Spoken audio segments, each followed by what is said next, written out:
যে মানুষটাকে আপনি আজ খুব বাজেভাবে ঠকালেন, সে মানুষটা আপনাকে অভিশাপ দিক বা না দিক, আপনিও একদিন খুব বাজেভাবে ঠকে যাবেন। হয়তো অন্য কারো কাছে, নয়তো অন্য কোনো ভাবে, তবে ঠকে আপনি অবশ্যই যাবেন। কারণ বাস্তবতা হচ্ছে, তার থেকে আপনার মুক্তি মিললেও তার রুহের হাই থেকে কখনোই আপনার মুক্তি মিলবে না।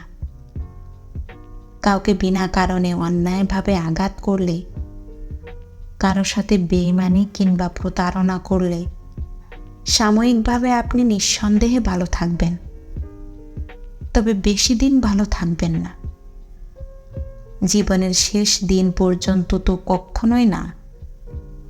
আর উপরের কথাটা না হয় নাই বা বললাম, বিশ্বাস ভাঙার প্রতিযোগিতায় আপনি খুব দক্ষতার সহিত কারো বিশ্বাস ভাঙছেন। আপনার দেওয়া দুঃখ কষ্টে প্রার্থনায় বসেও কেউ চোখের জল ফেলছে। প্রস্তুত থাকুন, আজ না হয় কাল আপনার বিশ্বাসও কেউ না কেউ ভাঙবে। আপনার চোখের জলও কেউ না কেউ ফেলবে। ইচ্ছাকৃতভাবে আপনি কারো ক্ষতি সাধন করলে আপনার ক্ষতিও কোনো না কোনোভাবেই হবে।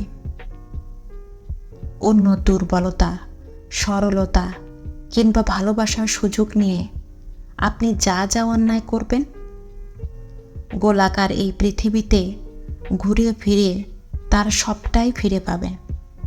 শুধু সময়ের অপেক্ষা মাত্র।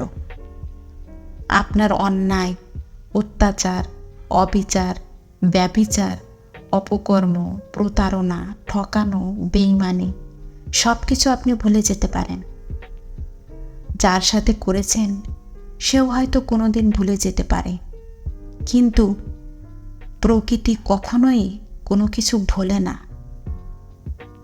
তাই আপনার কর্ম ভালো হোক বা মন্দ, প্রকৃতি আপনাকে সেভাবেই সবটা ফিরিয়ে দিবে।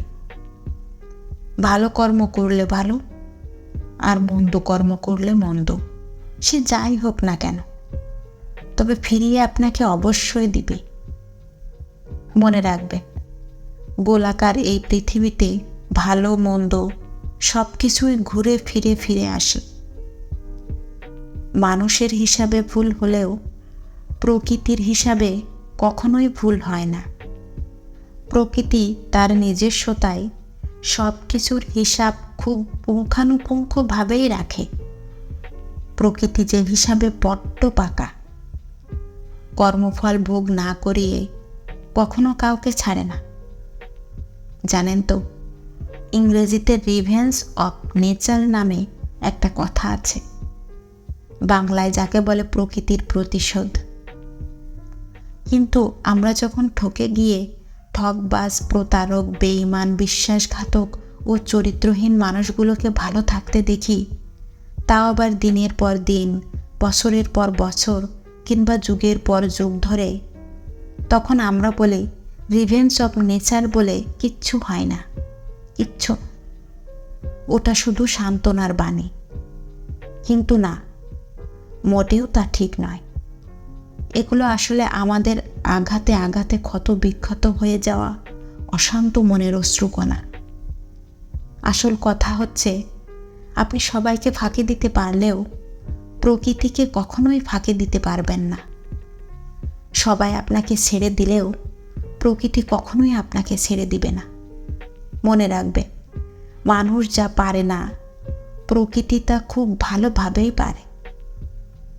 মানুষ যে হিসাব মেলাতে পারে না বলে হিসাবখানি অপূর্ণ রয়ে যায়, প্রকৃতি সেই হিসাব সময় মতো কড়ায় গণ্ডায় মেলায়। মানুষ যে বিচারের ভার সৃষ্টিকর্তার হাতে ছেড়ে দিয়ে নীরবে নিভৃতে চোখের জল ফেলে সব সহ্য করে যায়, প্রকৃতি সে বিচারের সাজা এই দুনিয়াতেই ভোগ করিয়ে নিয়ে যায়।